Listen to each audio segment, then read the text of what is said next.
live on a Tuesday. It's the 8th of July here in 2025. Welcome back inside the vault. The duo is back with you. We appreciate your patience. We got our R&R. We got our travels in.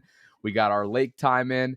And now the final push to 2025 training camp is officially on. I'm Bobby Trossett. She's Sarah Ellison. So good to be back in the saddle. We appreciate you guys for being here. Please like the video on your way in. Subscribe if you haven't already done so. Hit that notification bell. Consider becoming a channel member. Maybe even dropping in a super chat, as Park Heights Prophet and many others have already done pre-show. So get the sense it's going to be a good one here. Lots of one more thing content on the back end, which will not be football related. We'll catch you up to speed on our vacations, our respective time off with our family, and everything else in between. But in terms of the content, Sarah, Kevin Hart, that interview that he did with Lamar Jackson in the cold tub finally dropped while we were out. We'll have some takeaways on that. Rashad Bateman caught up with Jeff Zarebek and a little Q&A on The Athletic and a number of other things as well. So first and foremost, though, it's great to see you. We have a lot of catching up to do because our pre-show call really didn't do it justice at all. And I think we're going to learn a lot about what we've been up to over the last 10 days for the first time once we get to one more thing. Yeah, we did in our phone call need to get to business. But I am excited to hear. I was telling the listeners yesterday that they're probably more up to speed on your vacation than I am, because when you're camping and then you're at a lake, you're really off the grid. Like the data, like the cell phone towers just don't work. I was rarely on Wi-Fi. And so I only got to come in once in a while on your Instagram and get a couple of different shots. And so if they're following you on Instagram, they know more than me. And so at the end of the show, I'm very much looking forward to hearing how the Asian vacation went. And this new hairdo, by the way. Yeah, there was no shortage of content. It began prior to my flight with the buzz cut that you now see. And we're 2 weeks removed from that buzz cut. So it actually it's had a chance to grow a little bit. So we'll get it. Well, yeah, we're going to catch everybody up to speed. It'll be a lot of fun. And I'm sure we probably got a darn good chance of getting to 90 minutes. But first, this thing's been teased for months now, it feels like, this Kevin Hart, cold plunge, where you get into the cold tub and you're interviewed by Kevin, and the sit down with Lamar, which I haven't even had a chance to consume this yet. So speaking of, first times, you setting us up and driving us through this will be my first time. So where do we begin? Well, first of all, disclaimer out there, because yesterday when I first came back without you, I wanted to go hit on some of the hard news items that we weren't able to cover while we were on hiatus. And this is like a normal thing. Like NFL Live went on, like had a little break, and now they're catching up to like the Steelers moves, this and that. So some people in the comments were like feeling that I was like trying to use old topics, and spamming it and hoping I could get click-through rates and all that. We have been on hiatus. I know that this interview happened maybe a week ago now, but we haven't had a chance to cover it. And as us and the Voltrons, we like to react to things together. So just want to put out that disclaimer. But I watched the whole interview this morning. Kevin Hart did not miss. He did not disappoint. He surely was funny. But before we get to the funny stuff, was one clip that was a little bit more serious. And he had asked Lamar Jackson what is like the next thing he's trying to do going into his 8th year, which is crazy how quickly time flies. His 8th year as an NFL veteran. And he talked about how he's trying to speak up more. And he said he's never been a motivational speech guy. But Bobby, by the end of it, Kevin Hart was motivated. He got chills. And I don't think it was just because he was in a cold plunge. I don't think it's just because he's sitting in ice. I feel like Lamar did a pretty good job talking about he's trying to take the next step. And then he also asked about what he said to Mark Andrews after he dropped that 2-point conversion. Coaches and stuff like to tell me, I talk to the guys. I'm like, all right, I'm really not outspoken, like being vocal with my guys, like, oh, let's do this and that, or got a great motivational speech. I don't have that. I just pretty much lead by example. I go out there, I'm going to work hard. I expect that out of you. But as I've been growing in the league, it's like, nah, you got to talk to the guys.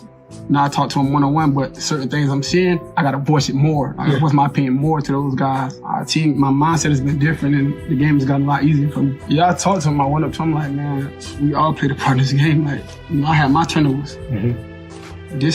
We shouldn't have been in this situation. I know you've been busting your ass all season, despite what you've been through. You're just going to have to bounce back. We can't dwell on it. I know you said that you're not a motivational speaker and you don't do the inspiring talks, but I'll be damned if that didn't pump me up. If I was on your side right now, I got put on my helmet and my pads and I'll get back out there and I would do the same thing again. That's real. I wish we had you on our church team.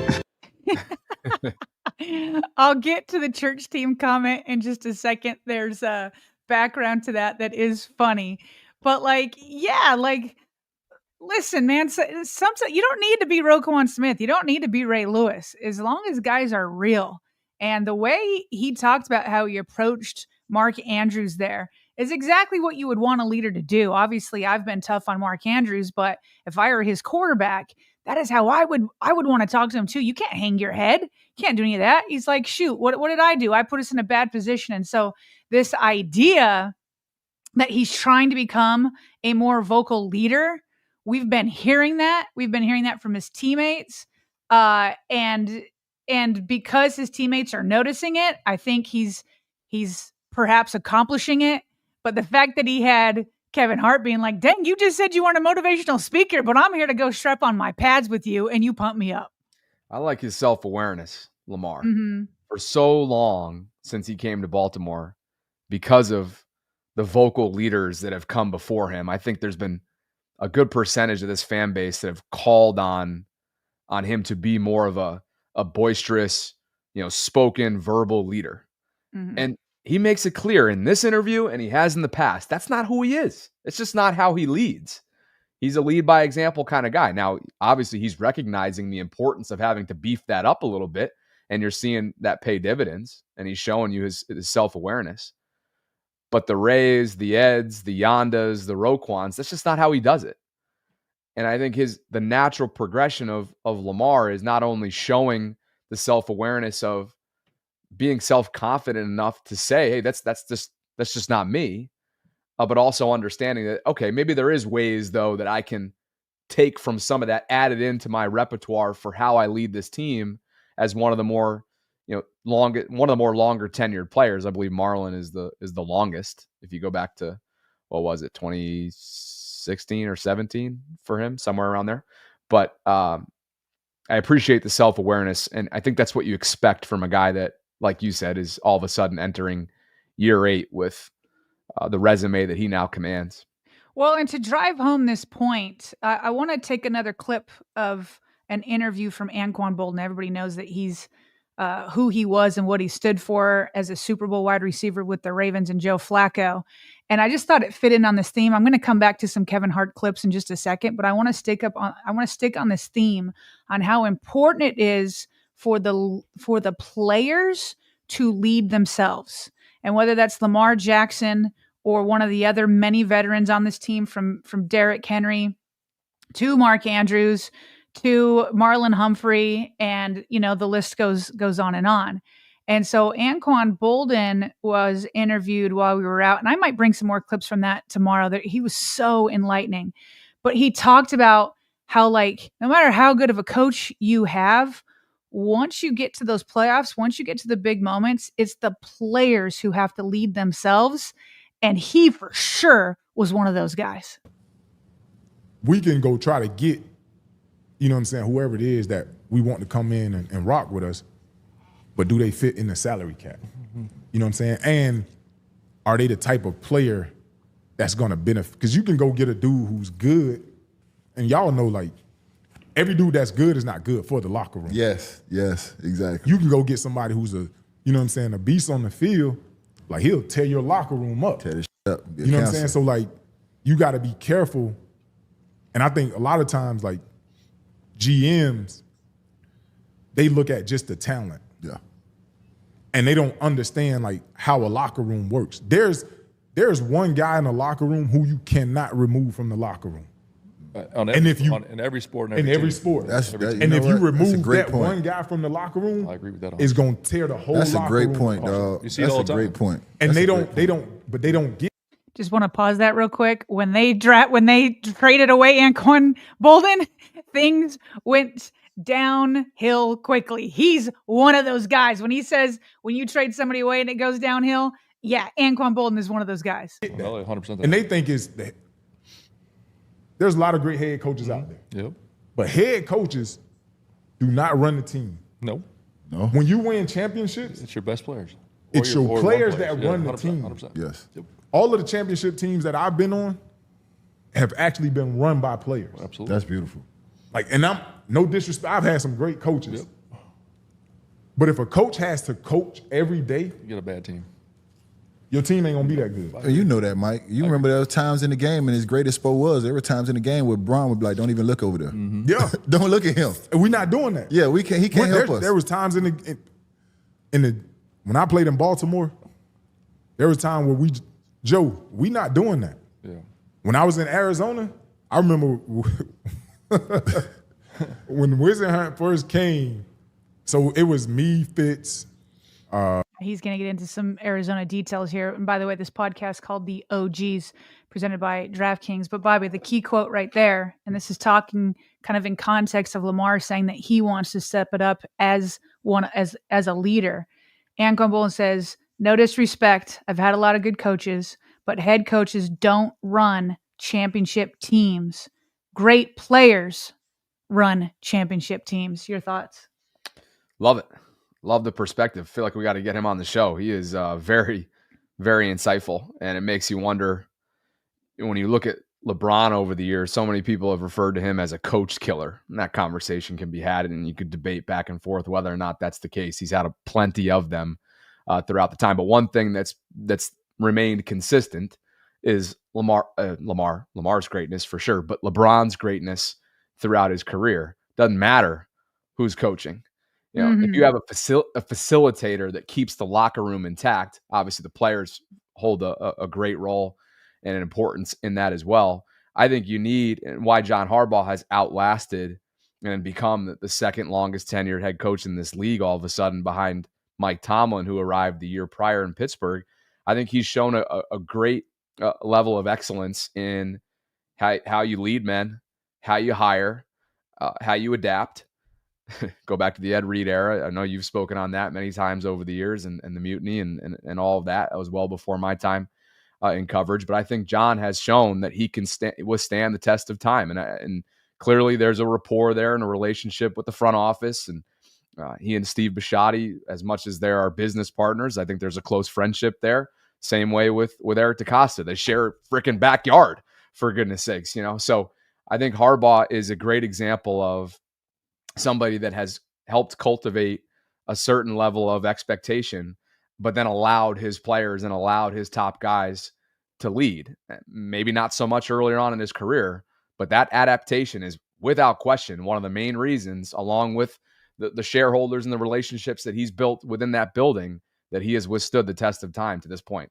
Yeah, and I will say, just to add on to what Anquan Boldin is saying here, like, I do think that coaches could get in the way, right? Like, I do think that AFC Championship game against the Chiefs 2 years ago, the game plan was just not great. But like the Bills game last year, that's like the players just got to step up. The players just got to step up. They got to protect the football. Like, at some point, you just got to say, "Hey, I'm a professional football player, and I gotta protect the football. I can't give it over to the other team, and the defense has to pick it up." And so yeah, I think that Anquan's point is taken well, and I think that Lamar understands that at this stage in his career, and I think his teammates are seeing it. When at the mandatory minicamp, Zay Flowers said this about Lamar. He said he wants to do a lot more personal stuff with us, just to get the team camaraderie on a good level. Then Lamar himself said, "I feel like just bonding with my guys will help us out a lot more on the field. Picking each other's brains, being around each other a lot more. We'll probably know what one of us is thinking ahead. We're on the field and something is going on. I'll know Flowers already knows what I'm thinking. I don't have to say too much. I look over there. I have Hopkins now, Rashad Bateman. These guys, they already know what I'm thinking without me saying too much. That comes from bonding off the field. That's why I want to get my guys together for small things like that." And he has been. He's been walking that walk, Bobby. While we were out, we saw a lot of Instagram posts of Lamar working out with Zay Flowers, Malik Cunningham, and they also had Rams wide receiver Tutu Atwell with them, just because he's down there in Florida. So look at Lamar. They're all running hills, going in between the cones there. Get rid of that sound. Doing the same thing here, but now he's going to have them go out for passes and all of that. And I think that Lamar has just hit the stage of his career where he knows this game. He understands this game. We just heard him say that to Kevin Hart. He feels like, I know the game super well. It's easy for me now. And so the next step, because it's easy for him, is to lift up the players around him and doing these small things. It's like, you have the roster, you have the talent. Now it's just a matter of putting it together and finishing. And he's hoping that these small leadership things will prove to be the difference. Who's got it better than Spence Fit, man? Lamar's former teammate, and here 8 years into this league, he's still bringing not only himself around for some offseason work, but his teammates too. If I'm Spence Fit, man, I'm saying this guy preaches loyalty right here. And I think that's always something that comes to mind when it comes to Lamar and all the time that he continues to spend in the South Florida area in his offseason. I think it comes down to loyalty and clearly a comfort level with Spence Fit with how he puts together his offseason program. So, by the way, the hill work, they're not the only guys that are doing hills too. The Derrick Henry viral videos have been going crazy this offseason with some of the work and the hurdling that he does while going up a very steep hill. And I'm seeing this for the first time. I guess Brian Wacker dug in a little deeper in terms of where they were actually working out. Yeah, he said that hill they're running up, by the way, is a former trash dump. He said, I wrote about it and the workouts before last season. So, okay, that's cool. That reminds me of the Roquan quote, right? Roll it out. We're going to be there regardless of where it is, whether it's a football game or whether it's in the streets, wherever it is. Now, before we get to I have two funny clips from that interview with Kevin Hart. But before we do we want to get to a couple? There's a lot of super chats coming in. So why don't we hit some of those up first? What do you think? Yeah, everybody's being super welcoming. Appreciate you guys for getting us back in the saddle. In terms of channel membership, we hit that great milestone, Sarah, in our final day live, which I was solo for leading into our more than 10-day vacation, which was really awesome. Can't wait to share about what we've been up to in about a half an hour or so. But Eric Hill, probably yesterday after you finished up, became a channel member. So we are currently at 648. It resets, as you guys know, probably by now. So we did hit that 1,000 number at the end of every single month. Those that were gifted membership have a chance to either renew or not renew. And so that's just how it goes. When you're randomly assigned via the gift giving, a channel membership, you have that decision. And so the road to 700, if you will, is on. Deshaun Davis, Sarah got us going earlier on in the show. $9.99 super chat. I'll let you take this one. Says, welcome back. I missed yesterday's show. Still mad about that. Haha. I was watching Mina with Dan talking about the future of the offense and everything they talked about. We already do. I'll have to go check that out. Park Heights Prophet with an orange banner, and that's a $20 super chat earlier on in the show.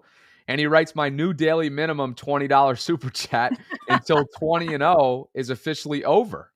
So that means wow. Okay, hold on a second. Park Heights Prophet is pledging while we're live on a daily basis from this point forward to donate a $20 super chat until 20-0 isn't in play. And I think and that could be one, or if he has many comments, is he saying every single one has to be $20 or at least one of his super chats? I don't know. We'll let him set the parameters. Mighty generous. Yes, we will let you set the parameters on that one. But PHP says we will be undefeated. Am I talking crazy? Maybe, but this is the time for optimism. The book is still being written, and this is just a new chapter. Hashtag 20-0. It's great to have you back, Park Heights Prophet. We've missed you, and we've missed Douglas H. Brown Sr., who's a channel member, Sarah. Says, what an awesome family, flock Voltrons, you have created that I am glad to be a part of. I'm glad you're a part of it, too.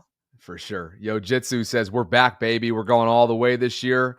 Voltrons. Deshaun Davis says, also, I've been real busy lately. I'm usually here listening, but miss you guys. We missed you.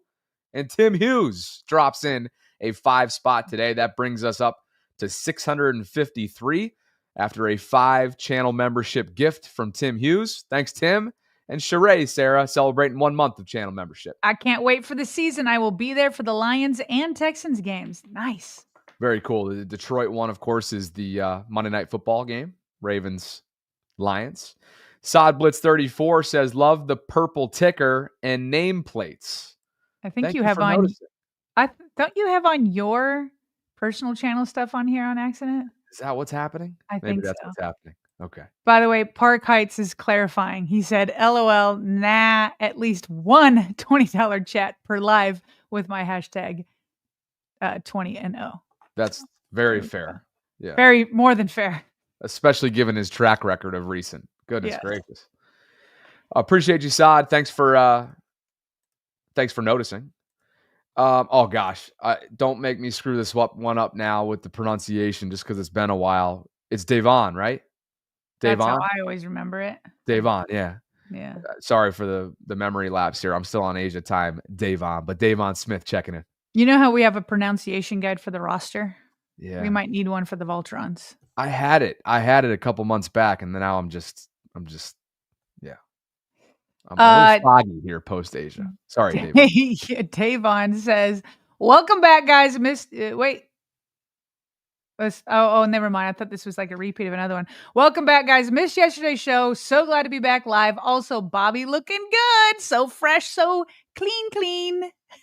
Yeah, I went with the buzz. I haven't had a buzz since middle school, and this was the first time that I brought it all the way down almost since the hair transplant. And I will tell you, I've been in touch with Bosley. I'm going in for a follow-up procedure. Which is normal. Which is normal what you do after you're 2 years removed from it. And I don't know how many people are following you on Instagram, but that video with you and your mom buzzing your hair, like she just like he comes into the video out of nowhere with the buzz cutters, and she's like, I don't know about this. And then she's like, this isn't mom approved. And she's like, we shouldn't be doing this as she's cutting your hair. Oh yeah. She was against it with her words, but with her actions, she dove right in. Correct. Yes. That's 1,000% going to be the part of the one more thing chronologically as we get everybody caught up to speed. So all right. Appreciate you, Davon. Hopefully we're not. No, are we botching that, Sarah? It's going to drive me nuts if we are. It's Davon, right? Devon. Devon. I don't know. That's where I would put the accent is on the second syllable. All right. You're saying like day as in it's day or night. Davon. I would say Devon. Well, I don't know. Now Devon Barnes is checking in as well, and he says there's two of us, Bobby. Two Devons in the vault. But the question is, do they both pronounce it the same way? Correct. I'm chalking this up to Asia. I'm sorry, DB. All right, let us know. DB. Let's go DS and DB. I knew something would have to be sacrificed today with this transition that we're making. Dre Dog 679 celebrating 4 months of channel membership, meaning he's been with us since we rolled this thing out back in March. I believe it's me, right? Mm-hmm. Happy to see. What is this? Happy to see Bobby Vegeta, and Spiritual Sarah back at it. Let's remember it takes a chance to make a change. So let's all be. Ooh, I kind of like that. So let's all be the best change we can be. Hashtag Sarah Sundays. Ooh, maybe we need Dre Dog Sundays. He's always so inspirational. What on earth is Vegeta? I was gonna say Vegeta. Man, they're trying to. They're getting after us today. They're trying to test out. They're messing with us for sure. Okay, Davon Barnes clarifies that it is indeed Davon. So that makes me feel better. You were right. Correct. And then in terms of Vegeta, I got no clue what's going on here. AI overview. He said Google it. Okay, I'm scared. You Google it. AI overview, which is very inaccurate, writes me and says, in the context of the Dragon Ball series, Vegeta refers to the Saiyan Prince, a central character, and the name is a pun on the English word vegetable. They're saying it's a hairline joke. Oh, great. What a surprise that there's a hairline joke. The way you said. Now you said go to the pictures of Vegeta. Now I'm going to. Okay. Here's what's crazy. I think I'm 2 for 2 on my pronunciations today. Folks are telling me that Vegeta. Yeah, you got to go to the images, bro. Oh, yeah, that's exactly what I want to do. Let's see. Yeah. You got to be kidding me. Dre Dog is dog walking me on this Tuesday. Let's just take a look because we're so far off right now Okay, then why the heck not? Is this what you're referring to, Dre Dog? Is this what you're doing to me on a Tuesday? Because that's just dirty. That's dirty stuff. Look at this. It's so dirty. See, Take a now look. you found a blonde-haired character. I see a darker-haired character. Are you spelling this right? Listen, there's Widow's Peak. Just take meaning out of there. You know, what? Sorry, what? I want you to see the dark-haired character that I'm seeing. Take meaning out of your Google search. There you go. There we go. Oh, yeah, that's so much better, Sarah. Listen, I know I have a widow's peak, okay? I'm very aware. This widow's peak is on steroids. Look at this thing. I mean, it's got life to it. You can land a plane. Bro, yours after your hair transplant is like, this is pre-transplant Vegeta. Is pre-transplant. Post-transplant, you're not Vegeta anymore. That's what I'm saying. Right? And it's only going to get better. I will tell you, since we're just dissecting my hairline right now, I will tell you that when I did buzz it off, my mother buzzed it off prior to the trip, I was kind of like, all right, I was expecting some thinning to be going on underneath, and it's not uncommon post-transplant to go in for a follow-up. Look, I mean, clearly you can see some of the thinning. And so I texted it to my doctor, right? You can see right here with the widow's peak where it once was. Yeah. This right here used to be just completely bald. And so the hair transplant did work contrary to popular belief in the live chat. Okay? For sure it worked. But I texted it to the doctor. Dr. Cohen got back to me. He's like, hey, I've been waiting to hear from you. It's 2.5 years out. Let's get you back in. I said, okay, let's do that. Who's going to be laughing now? Not me. Okay. I'll be celebrating. Dre Dog got us off on a complete... that was his goal, too. By the way, I think you're closer to Jim Carrey in Me, Myself, and Irene now. Jim Carrey. Yeah, in Me, Myself, and Irene. Look that up. I feel like you're closer to that than this Vegeta character, who we're probably... Dude's got like a flat top. Yeah, in that movie, that's what you got kind of going on right now. You think so? You think I got a flat top going? Like a Forrest Gump flat top? Well, I mean, a little bit. It's like a little buzz cut. This is exactly how I wanted to return. Take a look at this flat top. Yeah. I'm like an Army Ranger. Yeah, that's kind of where you're headed right now. Unbelievable. Hold on. Here's pronunciation for Vegeta. Vegeta. Oh, you were... I'm saying. I'm 2 for 2, shockingly. I threw you off twice when you were correct. Vegeta. There it is. Okay. Thank you, Siri. Thank you, AI Overview, for steering us in the right direction for once. Vegeta and Davon. Off to dreams we go. Good Lord. Oh, is it my turn? Okay. Okay, I understand the salary cap says dreams, but both have retired as Ravens. Sucks we didn't have a chance to run it back with that team, for sure. Darlene Harris is celebrating 1 month of channel membership, and she writes, good afternoon, everyone, and welcome back, Sarah and Bobby. Darlene, great to see you again. Clore Lewis, I think that's how it's pronounced, has become a new channel member as of just moments ago. That brings us to 654 as we reset and try and get back to 1,000. 655 is Nakia Riley, so thank you both for becoming new official channel Voltrons. And Chris M. Sarah celebrating 2 months of channel membership. Yes, thank you, Chris. I just wanted to whack Bobby. He proved today. Why does she want to whack you? He proved today that he's the one that makes the show late every day. Because is this like go after Bobby Day? What kind of welcoming are we giving you? Makes the show late every day because Sarah was almost on time yesterday. Get it together, Bobby. However, what's funny is when I came back from vacation, the reverse was being said. So it wasn't Bobby's fault. Here's what I blame it on. Our pre-show call went way too long. I'm used to like a 20-minute call so I can still get stuff done afterwards. But today we spoke for like a good 40 minutes.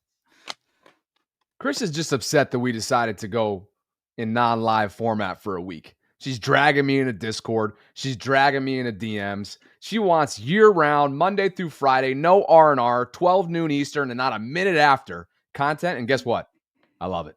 I absolutely respect the all-out heck out of it. So thank you, Can I Chris. just point out that we started reading Super Chats about 17 minutes into the show, and we're now at 32 minutes. We have...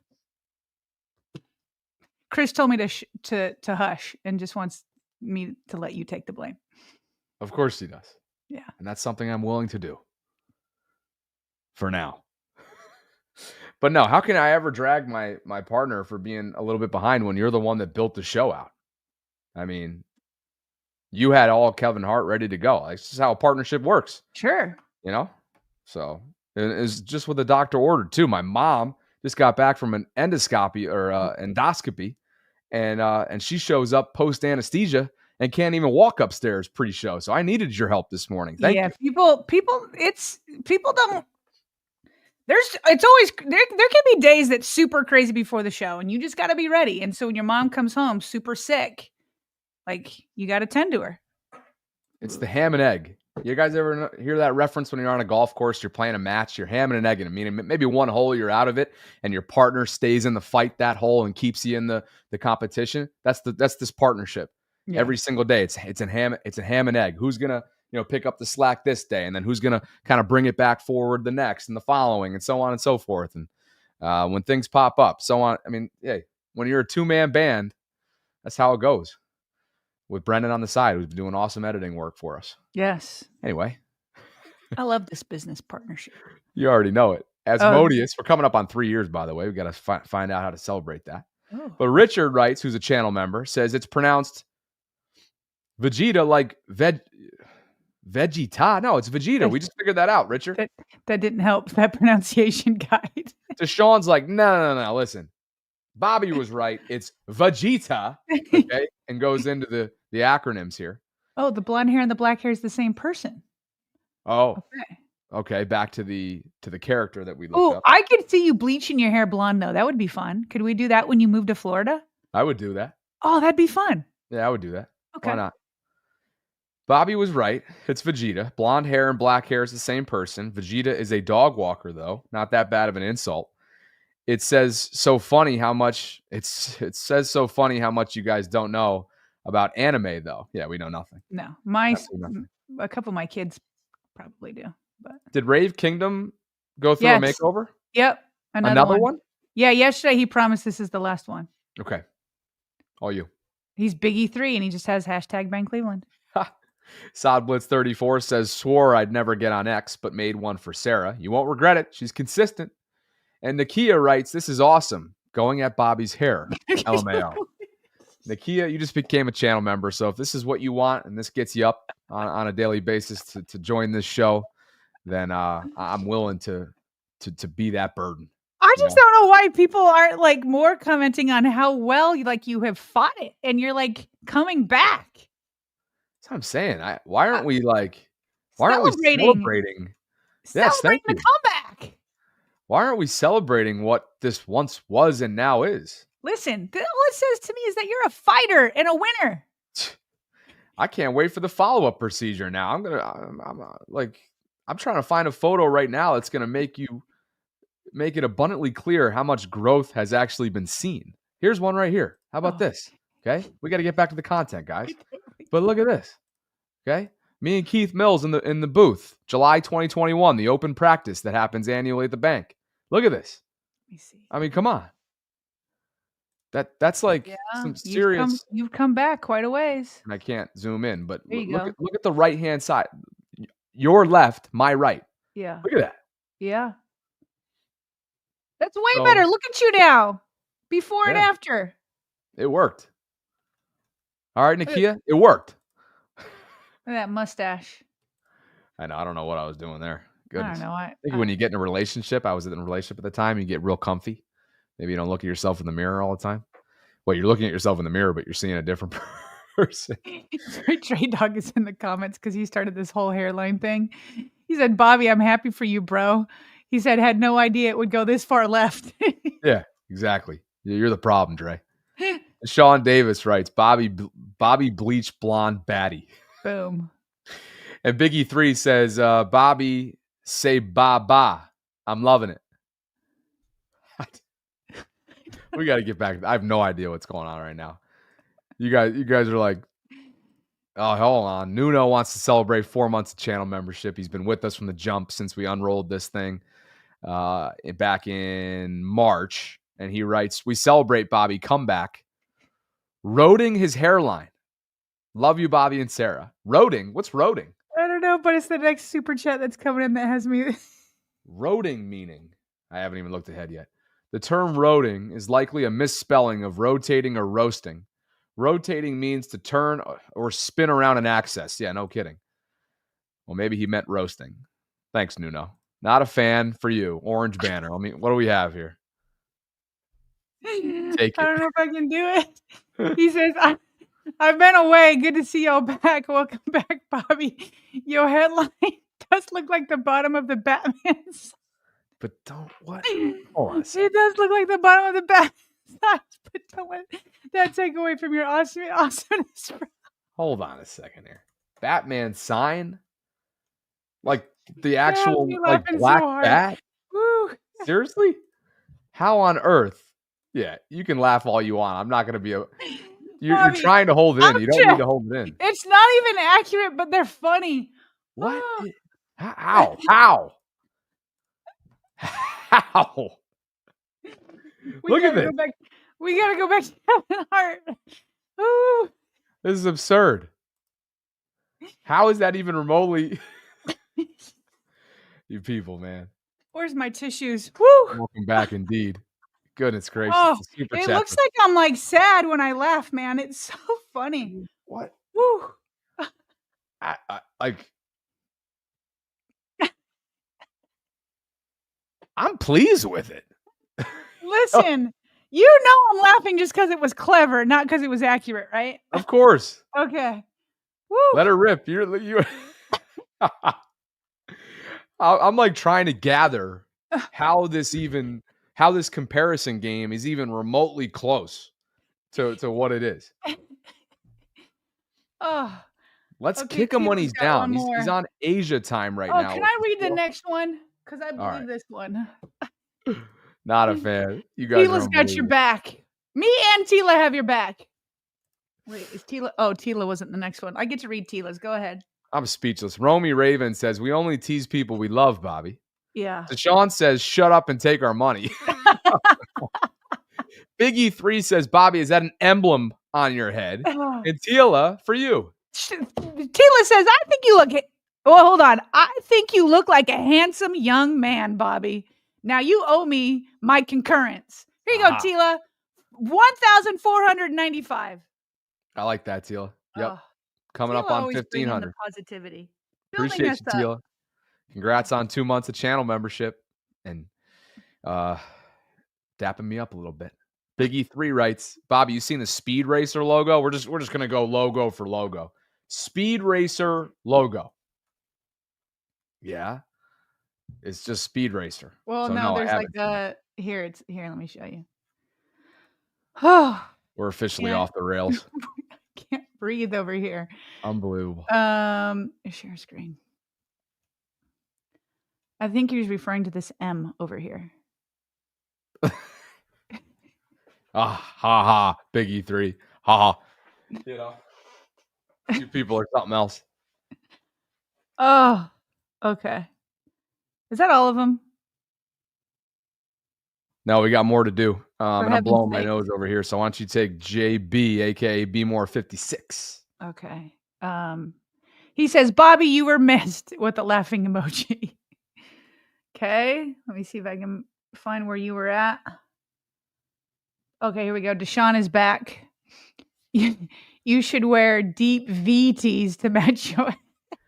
You guys, look, I'm a big fan of the roast. I thought the Tom Brady, Bill Belichick roast that they did a couple of years ago was hysterical. So you keep bringing it on, especially if it's in the form of super chats and you're making Sarah cry laugh, which is pretty uncommon. When people say like I'm crying, like with the crying laughing emoji, I definitely think this is it. Okay, so when I do new emojis for us, my next one has to be cry laughing. Okay. That's my next one. We gotta figure out which the next one is for you. Oh. All I know is this second comeback. I'm gonna be laughing all the way to the bank. Yes. I'm gonna be laughing all the way to the bank. I might just for these people's Wait, purposes. why are you going to the bank with it though? Well, I don't even know. Okay. I'm gonna be cashing checks. I'm going to the bank. I'm cashing checks. I don't know who's writing them, but I'm going to the bank.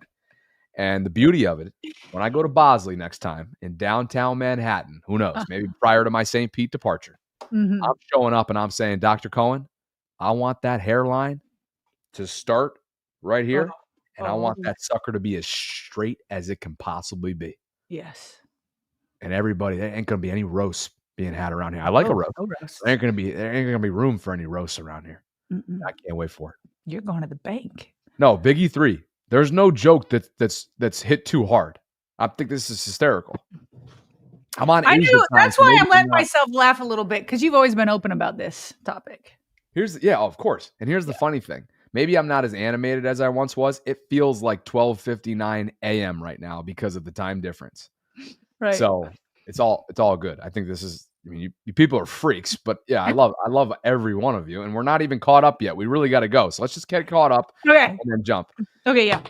We got the Sean's in there on the deep VTs. Haha. Park Heights Prophet writes, when we meet up in Buffalo, Bobby, I will have a purple or white shiesty to keep the peak under wraps. Maybe find you a nice Western New York girl who likes dogs, long walks, and Eddie Munster. I know a Western New York girl that likes all those things, including me. But then I moved, and then I got back from Buffalo, and I didn't end up working out. She's very cute, by the way. That was PHP building you up, but with a zinger. I know. Yeah, there's not been a lot of there's been a lot of both, right? They're playing both sides. There's not been a lot of full-blown, Bobby, you're my guy. Yes. Which, live to fight another day. Okay. Tim Hughes writes, damn, you can tell how much we missed you guys. And Not a Fan says, just know this is all out of all right, I'm going to roast you, Not a Fan, Steve. Can you maybe I don't know, spell correct a little bit? Yeah, how about that before dropping in a $1.99 super chat? This is all out of live, Bobby. You mean love? Hey, at least he gave $19.99 for the one that he roasted you on. So. All right, we'll give him that. Give him that. We appreciate all you guys. You're hysterical. We thank you for bringing us back into the flow here, and we will have one more thing in a little bit. But right now, we turn to Rashad Bateman. There's over. We got to finish Kevin Hart. We got to finish. We have over 1,500 concurrents. Like the video on your way in. Subscribe. Hit that notification bell. Consider becoming a channel member. A couple other pieces here before we wrap up the Kevin Hart interview. Okay, two more clips. This is more about Kevin being funny with Lamar. So he asked about Lamar going viral. And remember at the end of the last clip, he said that he wished he had Lamar Jackson on his church team. We get more of the story, more of the backstory behind this church football team that he played on. Where was it in high school where the Division I letters started to come in? I went viral going into my senior year. I had a little clip, did a step back move before I went into the end zone. And after that, they just went to piling in. You know, it's crazy because I had a moment. I had a little viral moment too when I played. Everybody knows this about me. It's been basketball? Ongoing. No, church league, football league. But there's a clip of me, right, running is similar to what you talking about. Like that step back, somebody go to tackle you, you take a little step back. Yeah. But on mine, I touched his head and I said, Jesus loves you. Laid him down, right? What they call it? They called it was like well, at that time we called it a blessing from him. Yeah. Right? Because it's a church league. So we don't refer to things outside of that context. But it was crazy. Went viral only on the church internet though. We gotta pull that clip. Yeah, I gotta see if I can get you the link. It's ZionBaptist.net/e-league/that I think it is. The blessing from him too. Yeah. But the whole thing went crazy because when I did the stiff arm, they put up a picture of Jesus on my hand. It was like, oh, he saved him. Yeah, that's I thought you baptized him, dude. Well, you could say that too. By the way, he went on to be successful. They did it. You go look up Steve Jobs and tell me what he became. Anybody? Anybody know that name? He now owns a U-Haul company. Okay. Let me clear this up. No. I'm not talking about the That's the only one I know. No. I'm talking about another one. The one I'm talking about is in North Philadelphia. He's been moving trucks successfully for the last 10 years. Okay, and that's Steve. Good for you, man. Okay. First of all, I feel like when people are now roasting us, they need to do what Kevin Hart did and say, Jesus loves you. Okay. Hashtag Jesus loves you after they're roasting us. So if there's any more hairline jokes coming in or anything for me, just at the end of it, if you're roasting us, we got to start hashtag Jesus loves you. Also, Lamar renaming the stiff arm to like baptizing somebody. I'm cutting hair for that. So the next time Derrick Henry is stiff arming, it's not going to be Minka Fitzpatrick this time unless they see each other in the playoffs. But next time he stiff arms somebody, we're going to be like, Derrick Henry just baptized, so and so. I think you need to put that in a bookmark so that the first Derrick Henry stiff arm, which is inevitable, you'll have it ready to roll for X. And the fact that Jesus loves me is just the reminder that I needed today. Thank you, everyone. Okay, here we go. See? Last one is Lamar roasting Kevin a little bit. Kevin asking if he could play with him.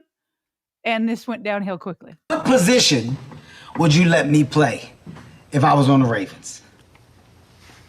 Position? Come on now. And keep in mind, I'm minus 2 pounds right now. So normally I'll come in a little heavier. Damn. Yeah. What you can do for us? I mean, I see myself, honestly, in the slot. Slot? Yeah, I see myself in the slot. Because I know. No. We have tall motherfuckers at slot. That's the thing. That's the thing. Yeah, so that's what they used to. Nah, we might have you on the sideline. I ain't gonna. Sideline? Okay. Sideline. That's fair. That's fair. That's an honest question. On this show, honestly, if we're not going to be honest with each other, then there's no reason to get in this tub. You understand what I'm saying? Yeah, because we're going to need you to get in later. He said he's going to keep him on the side. Well, what's Bateman? Is he 6'2", 6'3", something like that? Yeah, something like that. And Kevin's what, 5'6"? Well, how tall though, if he wants to be in the slot, how tall is Zay? He's 5'9". Yeah. On a good day, by the way. I will say this, having met Zay in person at an event, I think 5'9" might be one of those roster ads. A little, if you know what I mean. I think Zay with shoes on with the proper cleats maybe can go as 5'9", maybe even on his tippy toes. I think if you put him up on the scale, not the scale, but if you go and mark his height, you take his shoes off, I'd have to think he's closer to 5'8". Have you stood next to him before? Yes. And are you looking eye to eye? Or are you looking... Absolutely. Okay. Yeah. All right. Yeah. And you're 5... I'm with shoes on, I'm 5'8", but if you were to take them off, I think I'm like 5'7 3/4. Okay, so that's why you feel like Zay's a little bit smaller. Yeah. What he's being portrayed on these rosters. That's all the time. They've got Rashad listed at 6'1", by the way. 6'1". Yeah. Mm-hmm. And both those guys will be used there, at times. So Kevin, I think is 5. I'm pretty sure he's like 5'6". Let's see. He is 5. Oh my goodness. He's 5'5" with shoes on. This Kevin Hart? Yeah. Oh man. No, he's tiny. Yeah. So he'd have to be he'd have to be a little bit of Zay Flowers and Rashad all in one to get in Lamar's slot. So yeah. That'll do it though on the interview, right? Yep, that's it. The Kevin Hart interview with Lamar Jackson has come to a close. 50 minutes into the show. Fully caught up on that. You can go check it out in full. Maybe you guys already have. And that now brings us to Rashad Bateman's latest, which is a conversation on The Athletic with our guy, Jeff Zrebiec. Yeah, so you probably heard a while ago that there was some discussions about the Ravens potentially trading Rashad Bateman to the Dallas Cowboys. Okay, so when Rashad spoke with Jeff Zrebiec, he confirmed that and gave some details. But Bobby, that news came out that he potentially could have been traded while I was on vacation. And so before I get into him unfolding some of these details and how he stiff-armed or maybe baptized the Dallas Cowboys, first of all, I remember when it was announced that he was getting a new long-term deal, I was surprised. I think a lot of people were surprised because he just got a new contract last offseason. And so now knowing about these details coming up, knowing that Eric DeCosta has so much on his plate, right? Like he's got to get an extension with Lamar Jackson. He's got to worry about Kyle Hamilton. He's got to worry about Isaiah Likely, Mark Andrews. And at the time, he was probably still worrying about Derrick Henry. He got that extension done. So he's got a lot of guys in Linderbaum. I didn't even mention Linderbaum. So he's got a lot of guys that he has to work on being extended. So when Rashad Bateman kind of comes in, he comes to EDC and he's like, I feel like I need a new contract too. Like, I appreciate that you gave me that new deal last year, but I definitely played better than that. So that's how it kind of all started, based off of this article with Rashad inside The Athletic. And so he said, Bateman acknowledged after the team's final minicamp practice that there was a period this offseason when he wondered if he played his last game as a Raven. Bateman wanted a new contract with the Ravens. General manager Eric DeCosta, meanwhile, was keeping his options open. And those options included trading the 25-year-old receiver who was coming off his best season. The Dallas Cowboys emerged as a very interested suitor. We know that they just traded for Pickens from the Steelers. Bateman would have been way better for them, but we're glad how that turned out. It goes on to say, Bateman was apprised of the trade talks, and he maintains that there was some traction between the two sides. Quote from Bateman, I went through a lot of things with the Cowboys and all of that with my contract. There was a time when I didn't know what was going to happen. The Cowboys talks were a thing for sure. It was a possibility. I don't want to deny that. But DeCosta, he's always making magic work. And he made it work, and I'm thankful for that. Goes on to talk about how Bateman wanted a contract more commensurate with his performance. We know that he caught 45 passes, a career-high 756 yards and 9 touchdowns. That's not even counting what he did in the playoffs, where he added 2 more touchdowns. And that's what we need. We need these guys stepping up in the postseason, obviously. Jeff writes, if the Ravens weren't willing to give him a new contract, he was ready to embrace the idea of a trade. But he also wanted to make sure DeCosta knew he wanted to stay. Quote from Bateman again. That's the first thing I told him. I don't want to go anywhere else. I know you've got a lot of stuff to work through, and we'll figure it out when we figure it out. It took time, but it takes time with a lot of people's contracts. He had a lot of contracts to get done, and maybe more to get done in the future. To be a priority for him in that way is important. He shows he values me, close quote. Kind of your thoughts on Bateman opening up there about these trade details. Yeah, yet again, checks another box of the Bateman growth trajectory that we've all kind of watched unfold over the last couple of years. The first extension that he didn't see coming, the one that was on par within recent weeks of what he's become, which is a bona fide number 2 and a compliment to Zay Flowers here in town. And I expect that to continue. So as far as the Dallas side of things, you could almost feel this energy from Rashad that while he absolutely had to be open to that, meaning if it was out of his control, he would have had to prepare for reality and go into the Cowboys. But you can truly tell that loyalty that the Ravens have shown him, and that is true full-fledged loyalty. They did not need to extend him a year ago. And they didn't need to extend him a couple weeks ago. But they chose to, and they did right by the player twice now. Yeah. A homegrown player that Eric DeCosta took a chance on in the late first round in 2021. Who's been through thick and thin, both on and off the field, who's made his fair share of mistakes, but has stayed in the fight and is now considered a fan favorite and a winner. And so he continues to be an inspiration because he's now on the other side of that, and he's got a darn good chance to flirt with that first 1,000-yard receiving season. And maybe, just maybe, several months from now, when the calendar flips, you're looking at 2 1,000-yard receivers in Zay and Bateman. And so I appreciate his continued transparency throughout the process. Yeah, and I think you make a really good point. If Eric DeCosta was just a cold-hearted, GM, and we'll see other GMs we're watching stuff play out in Cincinnati, maybe even a little bit in Pittsburgh with TJ Watt, although my feeling is that will probably get worked out. I got a quick hit on that. And that's not to say the Ravens always pay everybody. Like you have to prioritize for sure.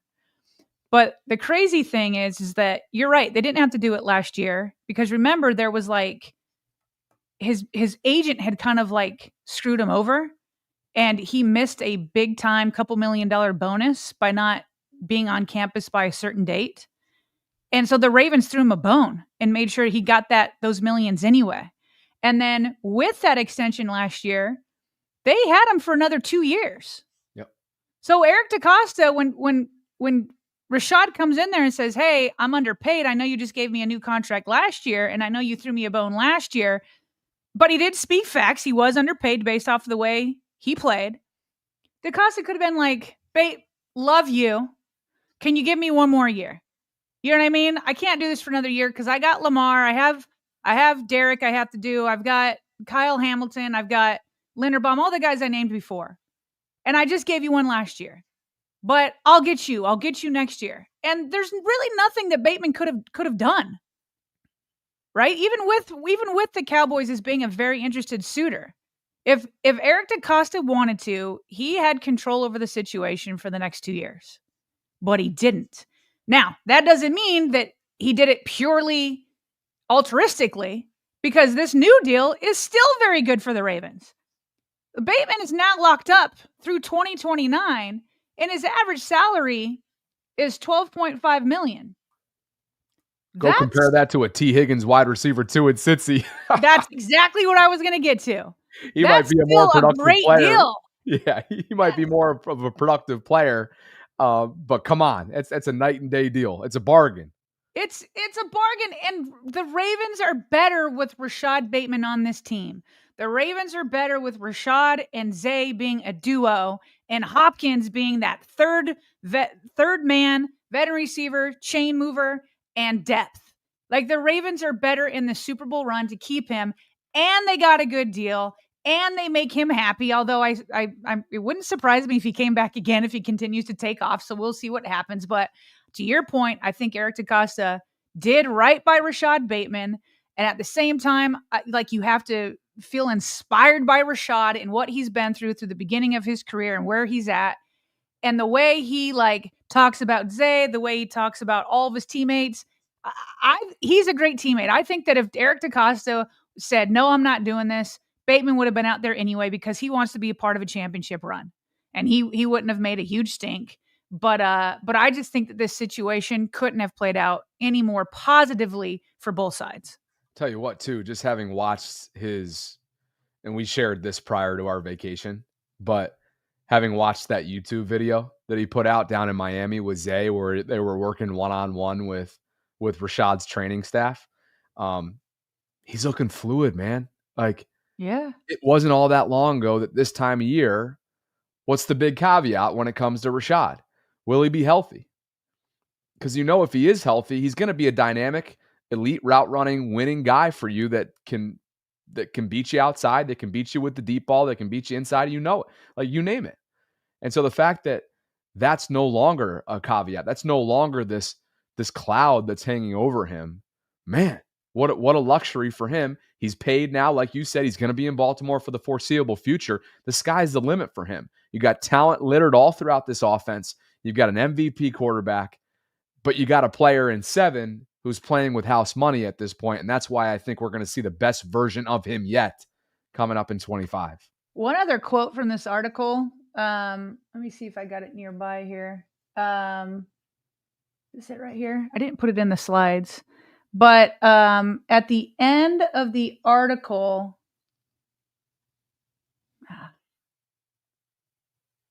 Jeff asks Rashad, is this the most talented team that the Ravens have had in your time here? And by the way, they've had a lot of talent. They've had a lot of talent. Rashad responds, this is the best team that I've ever been on in the NFL, all around, and especially now with Jair Alexander. We always have the pieces. It's on us now to go out, compete, and just do it. So in his view, And it's crazy to say because I do feel like the Ravens had a Super Bowl team in 2019. I do feel like they had a Super Bowl team in 2023. I do feel like they had one in 2024. And I think they have another one in 2025. When your players are forced to say, we have all the pieces, Eric DeCosta has done his job. He's done his job. And he's absolutely right. It's on us now to go out, compete, and just do it. Yes, we're gonna be nervous about the kicking position. Yes, we're gonna be excited to see how Malachi Starks and Mike Green fit in and left guard and all that kind of stuff. But every team has those little things. It's more often that more teams have more and bigger glaring holes. That's not the Ravens. And so Eric's done his job, and I don't think he's finished. I think he's always busy this time of the year heading into training camp. This is where you can get bargain pieces and where people just veterans want to jump on and try to, go for a championship run. And so, yeah, despite having Super Bowl teams in the past, this one still might be the best. Jadeveon's still waiting in the wings. Who's going to sign him? He sure is. Jadeveon Clowney. Which veteran safety is still out there that the Ravens could be looking at? Yeah, I mean, it's the 22nd is when the full team reports for the start of camp. So what are we, 2 weeks out from that?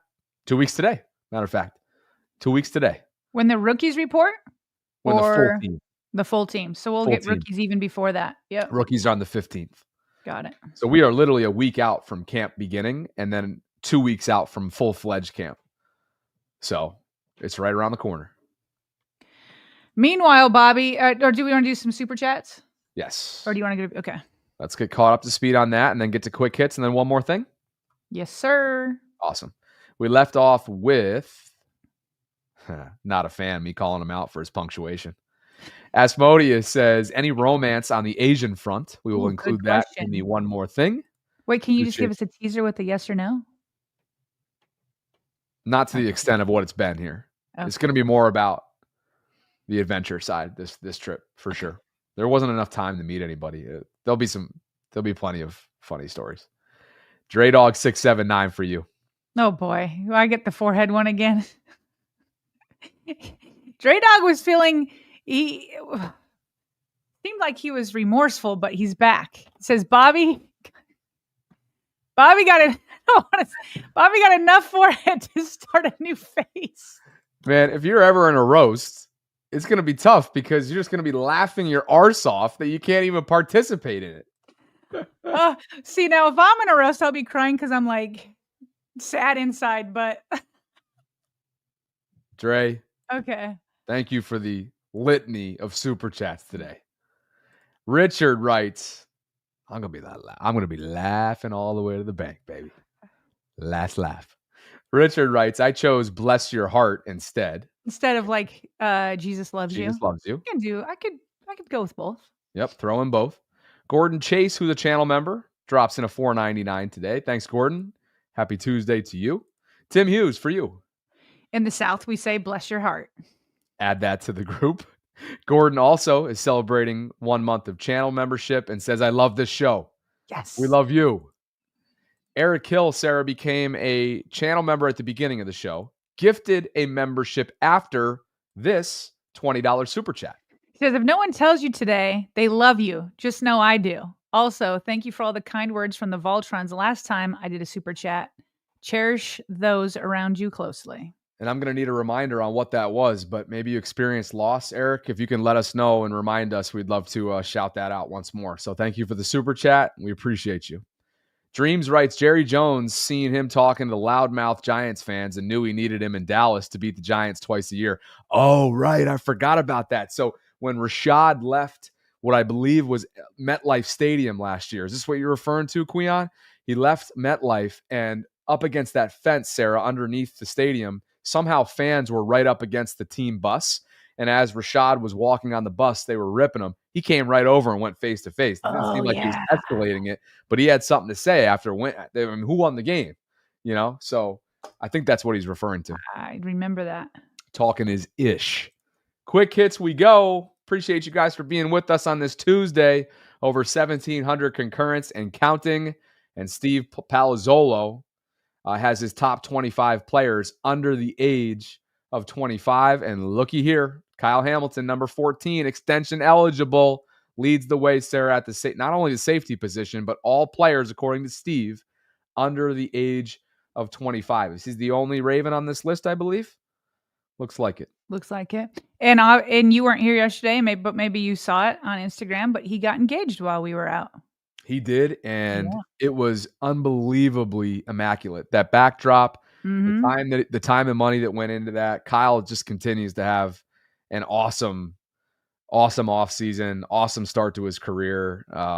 Happy for him. He's just a dude that seemingly has it all going for him, doesn't he? Absolutely.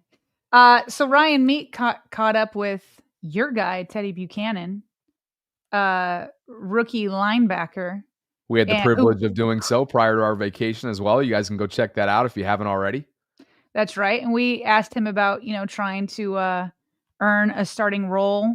And, he tried to be like, listen, I'm just trying to work and we'll see what the coaches do. But this is what he told Ryan. Asked him about cutting his hair. And you didn't know this. So let me see if I can show you this other stuff too. So some of you may not have seen pictures, but some of you may have. Is Teddy Buchanan cut his hair, speaking of hair. Yeah. Oops, sorry. Oh. Got you. Okay. So he cut his hair. Look at what he was, where his hair was at Cal. Then I think kind of during the pre-draft process, as a lot of guys do, to try to look a little bit more professional, he cuts it way down. So you can kind of see him down here. Got this photo right here, but I mean, he had, look at this over here. Look at these long locks. Yeah. Super long. So Ryan asked him about cutting his hair. And he said, quote, I kind of wanted to restart. And as my NFL career goes on, gradually grow the hair back out and kind of earn that back. So maybe you got to be balling out to have hair like this? Is that what he's kind of communicating here? Like, I got to earn my hair back? If there's something that stood out like a sore thumb in the best of ways when we interviewed him, it's that he is as dialed in as you can possibly be as a pro. And so if he's just essentially trying to set this threshold of personal motivation, it kind of feels like that's what's going on here. Nobody's telling him that he needs to earn his hair. Right. But he's telling himself no, this is what's going to get me up. This is what I'm working towards. So very business-like interview, very business-like person, seemingly. Yes, but I will say this. I don't know if you saw any of these, but the Ravens were sometimes put out those funny videos with players inside the studio. And they asked all the guys to whisper one of Roquan Smith's pregame speeches. Okay. Yeah. Lamar tried it. He wasn't whispering. He was just talking low. But anyway, I definitely saw another side of Teddy in that one. I felt like there was some acting skills. Okay. I thought he was actually pretty good. He was whispering, but he also brought out the speech. So it's like, okay, Teddy. Yeah. He'll start I'm sure he'll start. Yeah, he'll start. We know there's no shortage of artistic ability, as we learned on his Instagram there when we had him on. So good stuff there. Elsewhere, John Jenkins, the nose tackle addition from back in May. It's the 1-year deal, bring in some depth for Travis Jones in the interior part of Zach's defensive line. It's a 1-year deal. And as Ravens Nation Live noted here, he is a 13-year NFL veteran. He's been around. And he's quoted for saying this offseason that the Ravens have a similar background to what I'm used to. And he went on to say, where I feel like I could dominate. He's 35. He's had stops with New Orleans, where he began his career, Seattle for a quick stint, Chicago, the Giants, Miami, Vegas, and now the Ravens. And obviously, Sarah, that's a much-needed depth signing, and He is a confident veteran that'll be vying for playing time this summer. Good. It's all about rotations, having depth, got to have it. So I was just saying that Eric DeCosta probably isn't done yet, and then there's this signing right here to go along with it. And Bobby, let's wish happy birthday to our guy, Marlon Humphrey. Yeah. Let's see how old he is today. Yeah, he should be late 20s, I believe, if not 30. This could be his 30th. 29. Okay, 29. Yeah. 29. Yeah, so big year for him coming up next year, 3-0. And he is the longest tenured defensive player, 2017 first rounder. So happy birthday to Marlo, friend of the show. Very generous with his time with us back in 2023 draft, 2024. Yeah, 2 drafts ago, 24. He was good too. He was really good. He was. And this obviously came out again while we were gone, but just putting it out there that Adam Schefter reported that in recent weeks, multiple teams have been discussing whether they can trade for Steelers standout TJ Watt, who skipped the team's most recent minicamp. Pittsburgh hasn't shown any willingness to deal Watt so far, but he's unhappy with his contractual situation, and sources believe outside team interest is likely to increase given today's trade. Maybe it was the trade with Minka and Ramsey. But listen, I think TJ Watt is going to stay put because this, to me, is a classic. I'm putting this out through my agent. I'm not getting what I want. So now I'm going to go public with the trade request and see if that puts pressure on the team. Lamar did it. Ray Lewis did it back in the day. Everybody does it if you just aren't getting what you want. So I don't know that TJ actually wants to leave. I doubt it. And I'm guessing they'll figure this out. Yeah. If it's anything else than that, I think we'd both be surprised. It's a cornerstone piece for them and somebody that somehow is still playing at an elite level for years in the making, and still, even with injuries seemingly every single year, finds a way to be his Pro Bowl self. He brought in some stats from Aaron Rodgers. He's got I brought this in because obviously everybody was talking more about the Ramsey and Minka Fitzpatrick part of the trade that happened between the Steelers and the Miami Dolphins. But to me, let's not forget, they also, meaning the Dolphins, sent over to the Steelers their Pro Bowl tight end, Jonnu Smith. And Freiermuth has already given the Ravens a lot of troubles in the past. In fact, I feel like, I don't know, maybe Pickens was a greater threat, but Pickens seemed to be out quite a bit. So they're going to have 2 tight end formations for sure, just like the Ravens do. And so the Ravens defense has to practice against that a lot. But just a little stat here of Aaron Rodgers in 2 tight end formations since 2020. He's thrown the 5th most passing touchdowns in 2 tight end formations during that time. Yeah. So I will probably do it another day, but I do think that you and I need to dive in a little bit more. I think there's a topic to be discussed on whether people are underrating the new look Pittsburgh Steelers. Yeah. You know where I stand on that, and now he's got 2, to your point, he's got 2 solid pass catching tight ends at his disposal. Mm-hmm. Not to mention one of the top wide receivers in the entire league in DK. So he hinted on the McAfee show recently that this is it. This is it for him. It's going to be one and done, barring something unforeseen. So should he stay healthy, I think this is going to be a competitive. They will have a competitive team they're going to be fielding, and those 2 games against the Ravens, I fully expect to be split, and classic Ravens Steelers. So we all fully caught up to speed on quick hits. Yes, sir. All right. We'll do super chats and one more thing. Yes. Yep. So I'm going to have a chance to people are going to be able to roast me with this one. All right. My one more thing. Oh, full circle on that one. Yeah. Big E3 writes, Bobby, let's talk Ravens. Get your head in the game. Haha. Park Heights Profit with a $29 super chat. That's an orange banner, and it's got some meaning to it. Just dropping $29 to let you know that the Southwest booking schedule opens up on July 29th to book through March 2026.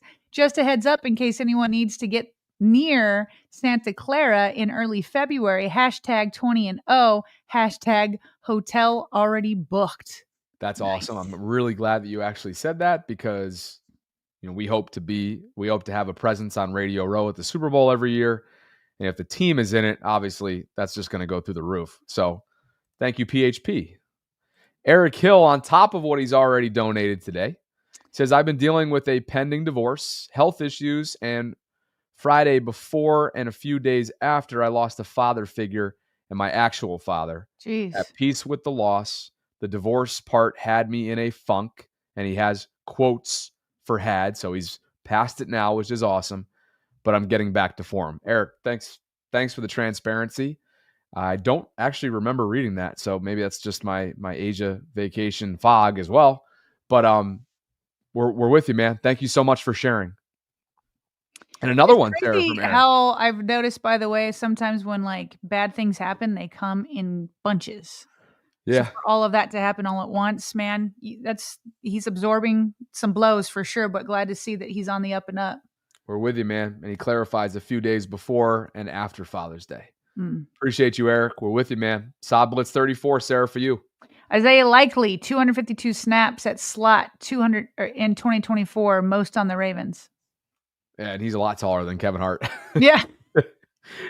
For sure. We went to the wide receivers who both will get a little bit of look. Wonder if he's like a foot taller. You said Kevin Hart was 5'5"? I think Google told me that he was, what was it?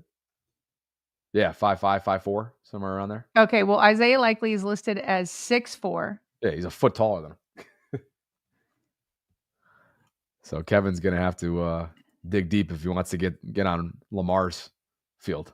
Yeah, 5'5" in sneakers. So he's probably 5'4", which, yes, is an official whole foot taller Isaiah Likely.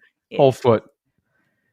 Well, what an amazing time of year it is for us, because as someone and as a duo that is live year-round on a daily basis, including 6 days a week, at a pretty intense clip from September through really August with training camp through January.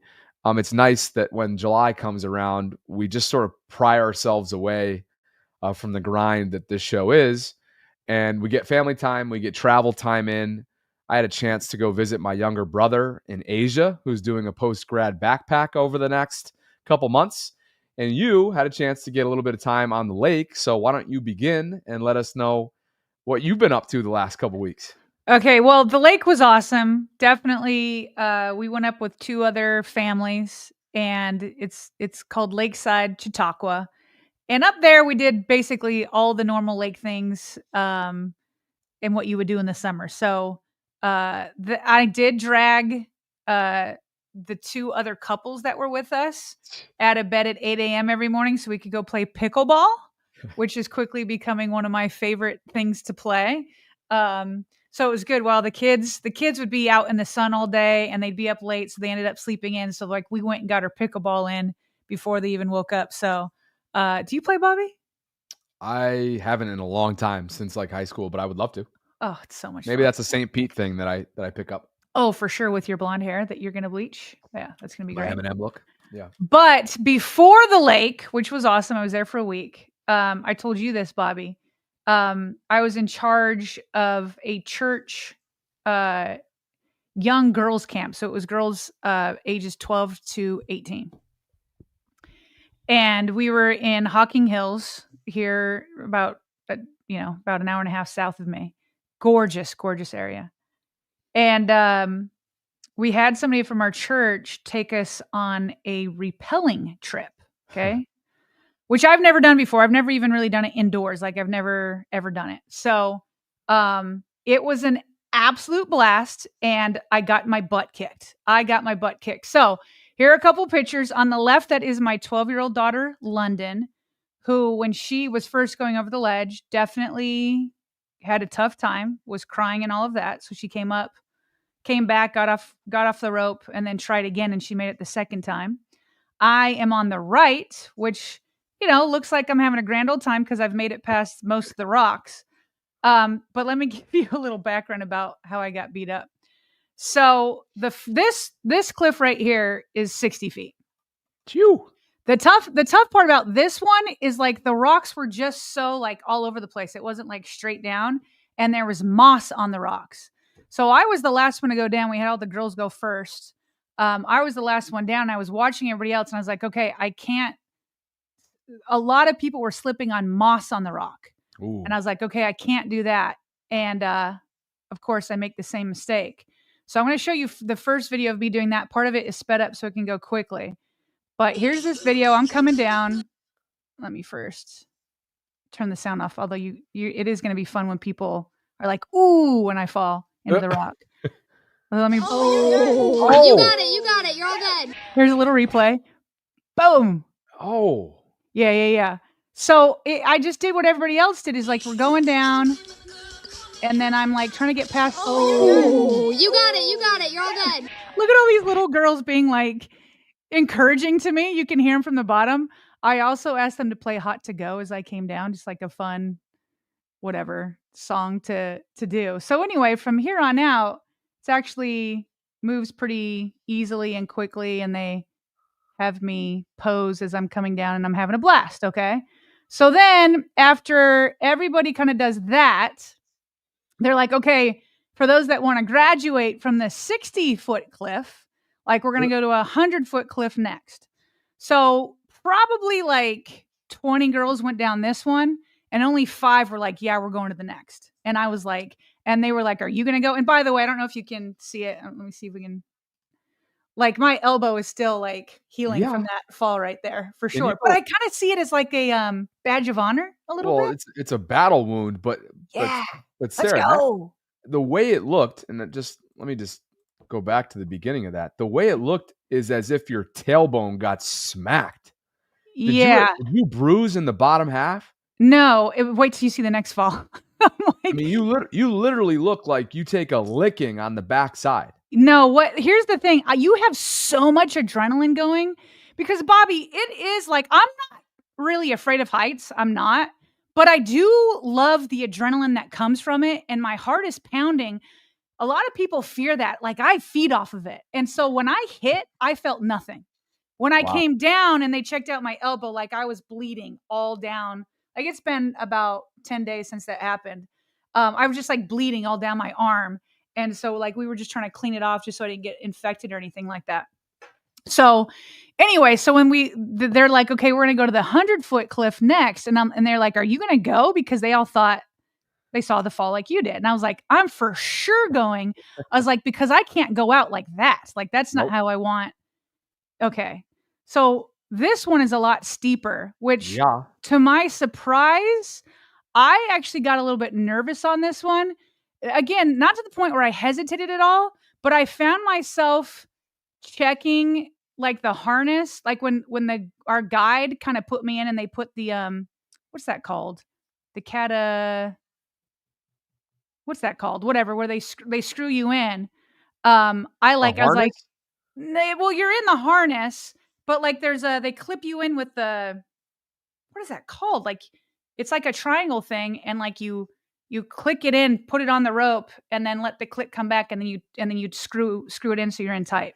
Okay.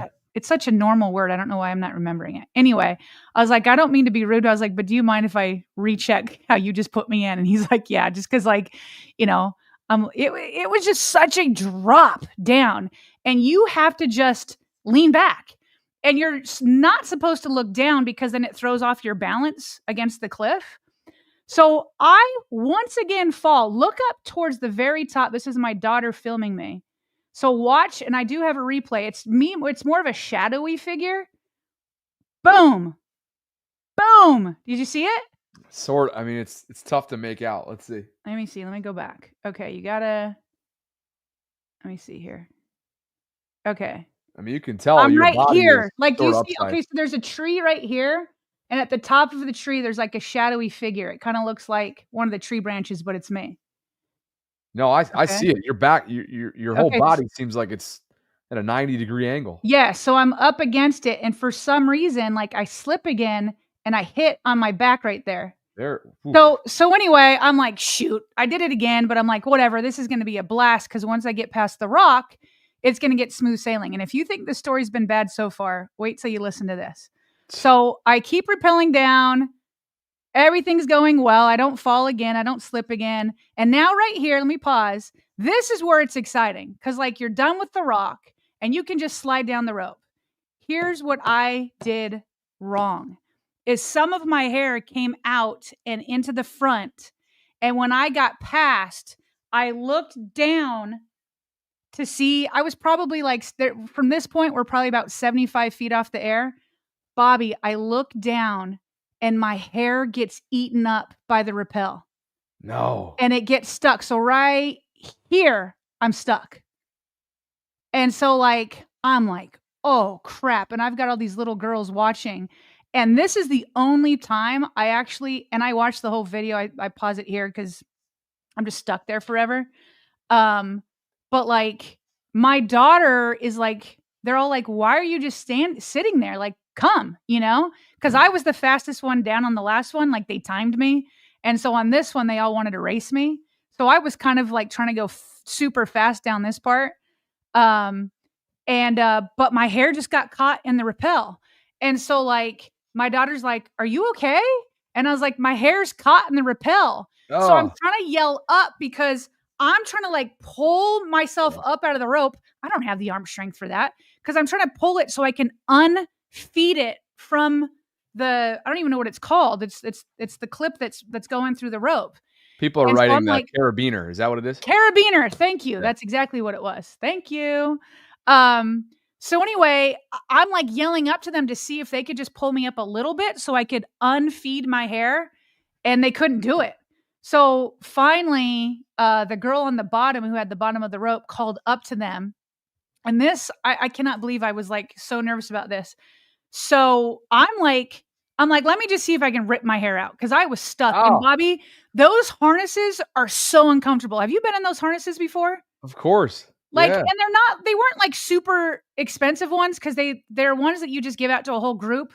Like the harness was like only like an inch thick. And probably the biggest complaint from everybody is when you first put all your body weight in that, like you just feel it ripping into your skin, like around your hips and around your thighs. And you're just like, it's so uncomfortable. So that's another reason why you want to kind of go fast is because it's like this harness is digging into me, but I'm just stuck up there. And so I'm like, let me see if I can rip my hair out. And I could hear just like each strand breaking. It's like, oh. And, but then it got to a point that there was so much that I just couldn't rip the hair anymore. So the backup system that they have for you, because you're kind of rappelling on your own, like you are letting yourself down the rope. It's not like somebody else has control over you, but he does have one backup rope attached by another carabiner. So they couldn't pull me up because there's too much bungee in the rope. And so he took the backup rope and put it around a tree up there. And he came down the other end of the backup rope. And he gets to me. He stops. He pulls out a pocket knife and he starts going, and cut my hair out. And I'm so mad. Maybe I'll go get it. Maybe it'll be worth it. Because everybody's like, oh, I can't even see it. I like the way he did it. I can feel it when I brush my hair, like it's so much less over here, but I held on to it because it's so much hair. I put it into a baggie. Like it's just a thick wad of hair. And so then he's like, and so we're both up there, but he's connected to one of my ropes and he's like trying to think, cause I don't think he's ever had to come save anybody before. And he's like, here, let me go down first. So he gets down and I'm like, okay, now what? And he's like, well, you can't come because I'm still connected to that rope. And he's like, Sarah, he's like, I need you to unscrew the carabiner to this rope, not your rope, but to this rope and just drop it down to me. So I have no more backup at that point. And so I'm like, I felt like I was in one of those movies where like they're telling you to either like cut the red wire or the blue wire. And if you cut the wrong wire, like everything's going to blow up. Like in my head, I was 99% sure which was the correct carabiner, but like I couldn't help but think as I'm looking down from 80 feet up and so much has been a disaster up to this point that like my hands are like shaking, being like, okay, just unscrew it. We know it's the right one. We know it's the right one. So I unscrew it and I let go of that rope and it falls 80 feet. And then from then on out, I'm like, okay, I'm not looking down. I got to keep my hair out. And I rappel the rest of the way down. But I'm telling you, when I got down, Bobby, I could hardly walk because of that, because I was up there for probably 15 minutes, stuck in that position until they could come and cut my hair out. And like I just felt so bruised. And like, it's like after you ride a horse or whatever, I was in so much pain and we had to hike all the way back to our cars. Oh. I can't even tell you. So now my new goal is to go back rappelling. I went down it both twice. And I want to do it right. Like I want to do it without falling and I want to go down and have a smooth ride. That's like, I'm going back. I got to go back and do it right. Good for you for the fact that you want to get back into it. Oh, for sure. You haven't been put through enough trying times there. I had no idea that this was this dramatic, your vacation. I thought that it was a lot of R&R. I mean, I'm pretty sure there was plenty of that too with the pickleball. Yeah, I definitely got to that at the lake. With the beach time or lake time, but that was that definitely caught me by surprise there. Can you show us where the hair was cut? Yeah, it was right here, and if you want, you can start talking about yours and I'll go get it, but it was kind of like in the middle right here. And so you can't see it I was really happy. I was didn't want to take off my helmet, And cuz I was I think it's probably just going to be I just thought it would be like a straight patch right here, but it's just super thin in here now, super thin. So I feel like they didn't set you up for success there with best practices for how to wear your hair, how to handle it. Seems like they kind of. Well, it was so dumb of me because when we left early in the morning, I was in charge of breakfast that morning for 30 people, and I was doing pancakes and sausages and all that, at the campfire and all that. And then I'm trying to set the girls up. I'm trying to help them pack sack lunches before we were to go out because we had to go far to go get to this rappelling kind of canyon. And so when I woke up that morning and was doing all that, I didn't have my hair in a hair tie. And so as I'm trying to help them get going, I didn't bring a hair tie. And so that's the whole problem with it is so when I did on the 60-foot one is I just got it all behind my helmet and tucked into a helmet. And then I even put it a little bit in my shirt. And I don't think I reset it when I went to the 100-foot one. So it was totally dumb. It was just a dumb move by me. Goodness gracious. Yeah. Bad. But overall, except for this blip in the radar. That's the funny thing is now I just have a new challenge to go tackle. It didn't hurt because my adrenaline was going so much. But anyway. But there was that piece to it. But you also enjoyed the getaway. You enjoyed the lake time, the time with your people that you work out with on a daily basis, and your kids know their kids and all that. It was overall absolute blast. Good vacation. Absolute blast over the last 10 days. Yeah, absolute blast. Good. Good. This caught me off guard for sure. You were pretty mum on that. And I haven't posted about it because we didn't have internet connection, and then I went to the lake without a lot of internet connection, so I haven't even posted about it. Yeah, it's hysterical. Yeah. All right, but what about you? The Asian vacation. Asian vacation, and we could probably get caught up to speed on super chats so that we can finish after this. But Jackie's celebrating 1 month of channel membership, and she wrote at the beach and just saw the lifeguard rescue a kid. Shout out to all the first responders, and I'll add on to this: the Texas flooding. There was one first responder, Sarah, who saved 165 of those camp kids from horrific flash flooding in that area, and I have been locked into that coverage. It is horrific. And our prayers are up for everybody that's been involved. There have been so many young people's lives taken way too soon in just the worst way. And so, shout out to first responders for sure, especially on the beach with riptides and everything that goes on this time of year there across the Northeast. Biggie 3 writes, yo, this some people shiz. If you know, you know. No idea what that means. I don't know. We don't know. but yeah, we're not ones that know, I guess. One more thing for me. Tuesday was, of course, 2 weeks today. 2 weeks ago today, I flew out of JFK directly, Sarah, to Seoul, which was definitely nostalgic because I lived in South Korea for a month back in 2018 when I worked the Winter Olympics in Pyeongchang, which is on the east coast of South Korea. I had a layover there and then popped over to Hong Kong for a few days where I met my brother who is doing a post-grad backpack. I've mentioned that a couple times now, but John graduated Loyola in May. Thrilled for him. He's doing a ton of solo traveling. I'm just really impressed. He has been all over. He started in Tokyo. He then went all throughout Japan. He went to China. He's currently in Vietnam, where that was the second leg of our trip. So we spent a few days in Hong Kong. I met up with a friend that lives there, which was really cool to kind of get the local experience.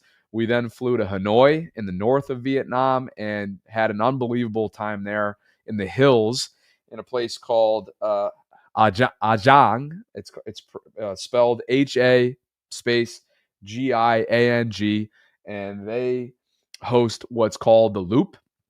It's a motorbike experience where you are partnered up with a local Vietnamese driver for 3 or 4 days. We decided to do a 3-day, and we literally went through the mountains on motorbikes. And the rainy season did not spare us at all. It was some serious weather out there. There were a few people that spun out and got seriously hurt. Luckily, I was not one of them. We were meeting people all over the world. it was me, John, and one of his good friends from home.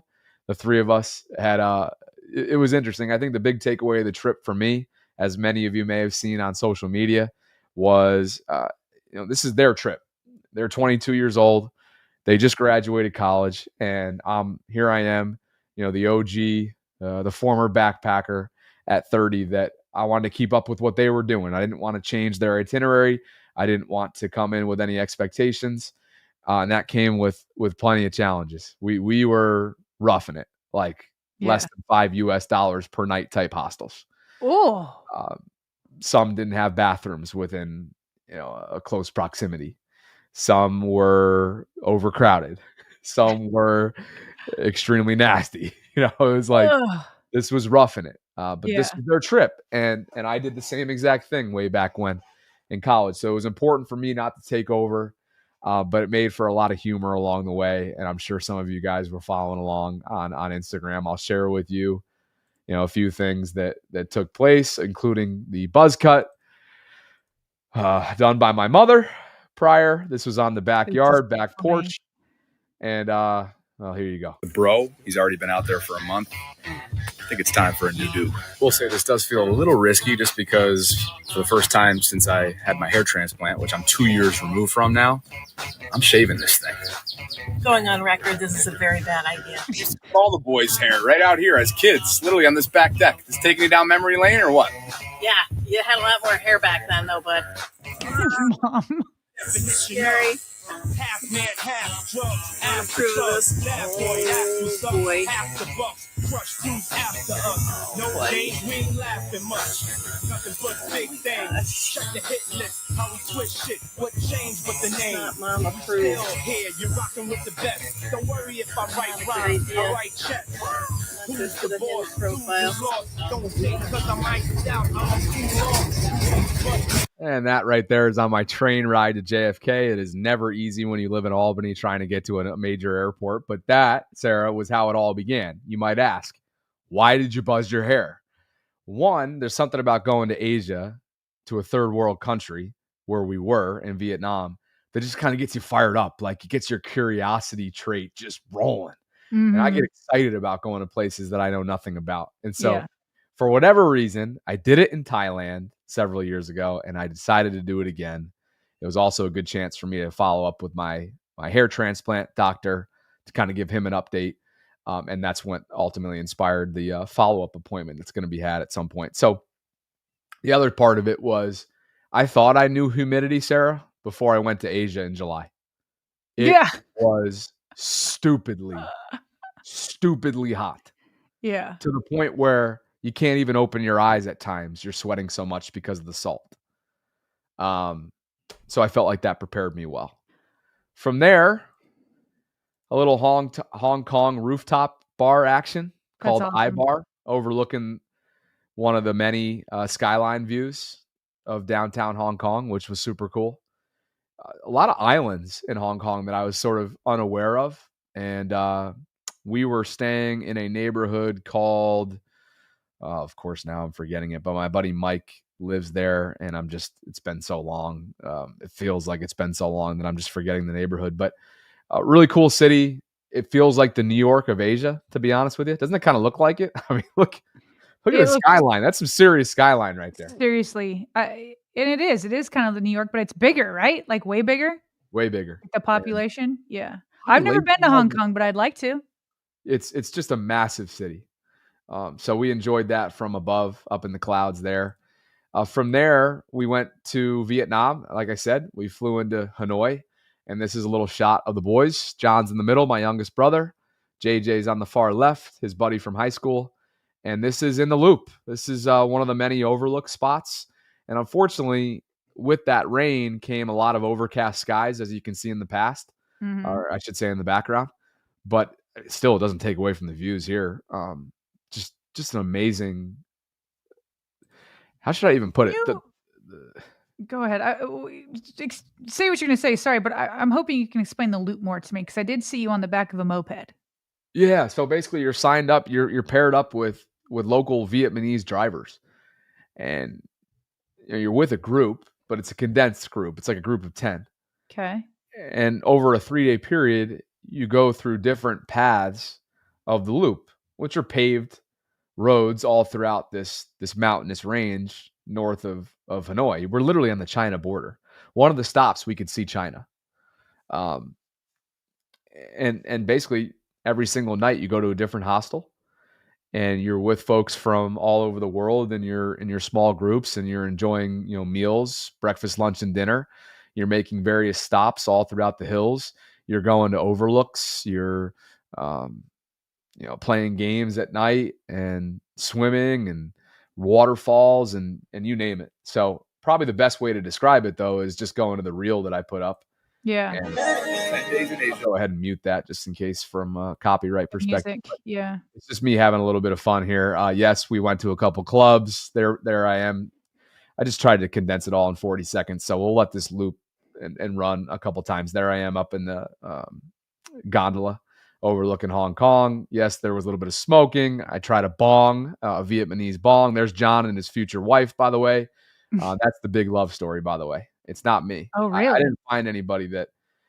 See, here's the thing. When you travel with 22-year-olds and you're in these hostels, I was joking the whole time that I felt old. Well, guess what? I was the oldest by far. These kids are 22 years old. Some of them are younger than that. And so while there were a bunch of beautiful people that we met along the way, for me, I didn't really find anybody that I was like, hot to trot on.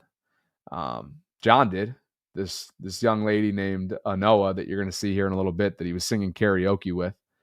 They ended up staying in touch, and I think they're going to meet up at some point throughout their travels. She's she's from Valencia. She's an Ireland-based English teacher, speaks a bunch of different languages, and she's super sweet. So they definitely hit it off, and that kind of is like a 40-second snapshot of what life was like there for 10 days. That's awesome. Yeah. That's awesome.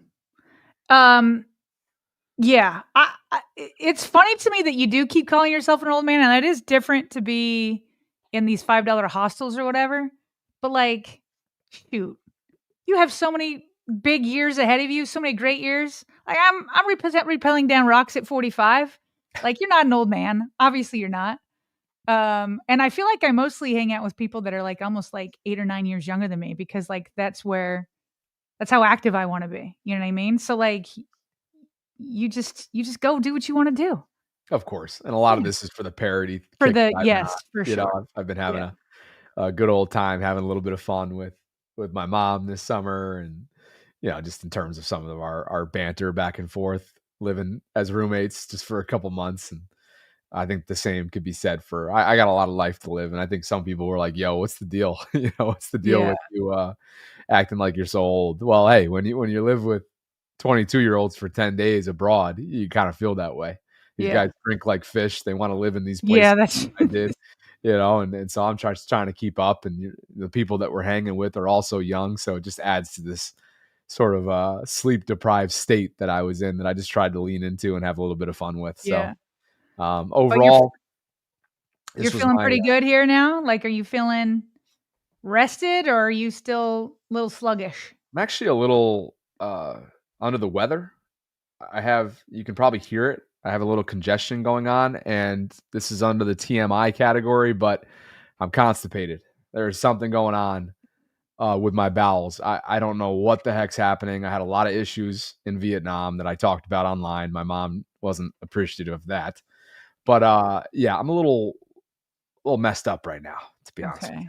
Sorry. Sorry for your bowels.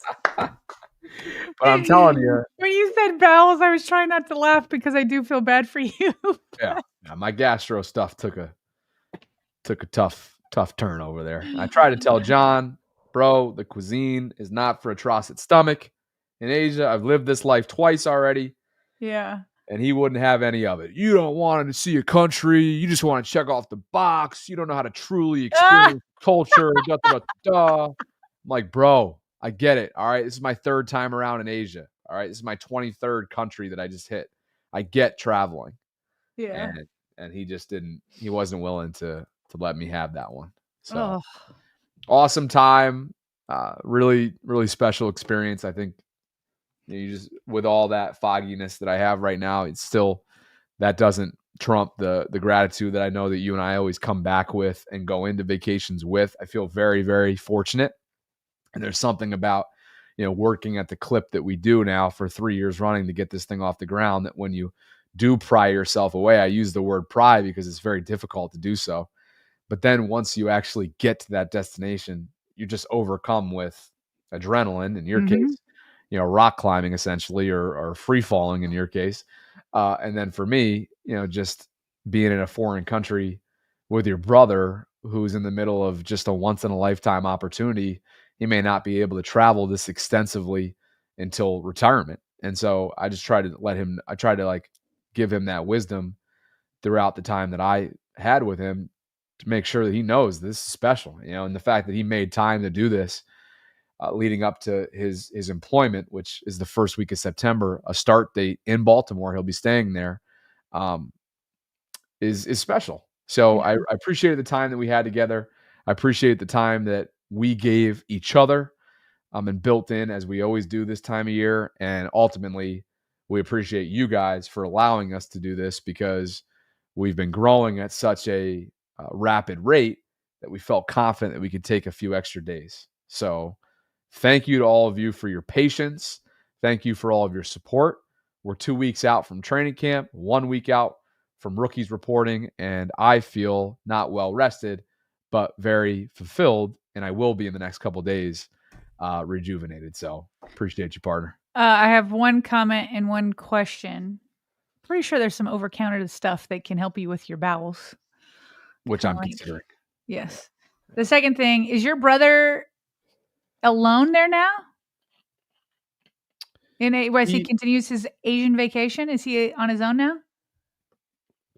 He's still with JJ, who you saw on the left-hand side of that photo. Okay. All right. They are in Hoi An, I think. They are in Vietnam still. And then they go to Ho Chi Minh, which is in the south. And then they fly to Chiang Mai, Thailand. Nice. So, Thailand's nice. He does not yet have a return flight booked. And I'm getting the sense that while he feels pretty good about his budget, I don't think he's going to come back anytime soon. It's a September 8th start date. Wow. So he's got some time. He needs to get back here for various things, moving into Baltimore, getting his Fells Point row home all taken care of, putting some stuff in storage, getting some stuff from our storage unit that we have in Canton. But yeah, he's with JJ, and then the rest of his trip will be solo after Thailand. Gotcha. Yes. So while we were telling her one more things, there definitely was a fight in the chat. What's going on? And somebody was coming after Tila, which I really didn't like. What the heck's going on? I don't know. I don't even know how it started, but at one point I feel like, it got a little messy in there. Wow. All right. Yeah. Let's clean it up in there, guys. It's not that serious. Yeah. I hope everybody's all right. I have no idea what's going on, but I need to meet with Carly because our soft launch for the merch line, and Brennan's wondering, pull out today? We just went 2 hours. Brennan, we're coming. Sorry, Brennan. Brennan, we're coming. We're coming. Listen, Bobby and I haven't talked to each other in probably 11 days, so we kind of had to know that it was going to be a 2-hour show, right? Yeah. I should have given a heads up on that. But yeah, that's our bad. Thanks to everybody for welcoming us back. We're not caught up on super chats. We got to rip through these. Tisha says we're fighting for our lives out here, Ellison.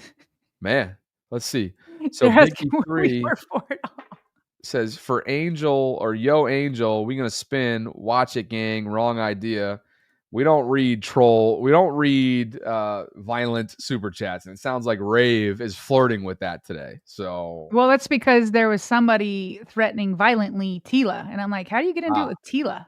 Okay. Oh, I'm sorry. Everybody loves Tila, so if you go after Tila, everybody's coming for you. I'm sorry, Rave. Yeah. So Rave is getting after Angel. I got you. Yes. And Angel, I don't know who Angel is, but apparently Angel is causing a little bit of ruckus today. Well, Angel also gave you some bowel advice a few minutes ago. So Angel seems to be everywhere. Now, wait a second here. In the form of a super chat? No, just in the chat. Yeah. Okay. I got you. All right. Well, we are a little clueless, but I'm sure we'll get caught up. Somebody will let us know. Email us if it's really that pertinent. BaltimoreRavensVault gmail.com. We appreciate you guys for welcoming them. I knew English would go off the deep end at some point during this live stream. Thank you for welcoming them. Bro, speak. Thank you for welcoming us back to the vault. Laura and Justin Holt, thank you both for believing in what we're building and being part of our Patreon vault community. This is your monthly shout out, and we appreciate you so much.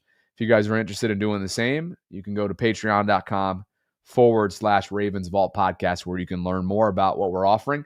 We finished today's show, Sarah, at 655 channel Vaultrons. So the road to 700 is back on. And of course, that number reset after we hit the 4-figure number prior to going on vacation. Anything else from you before we jump? For Tila, we are at 1,947 concurrents.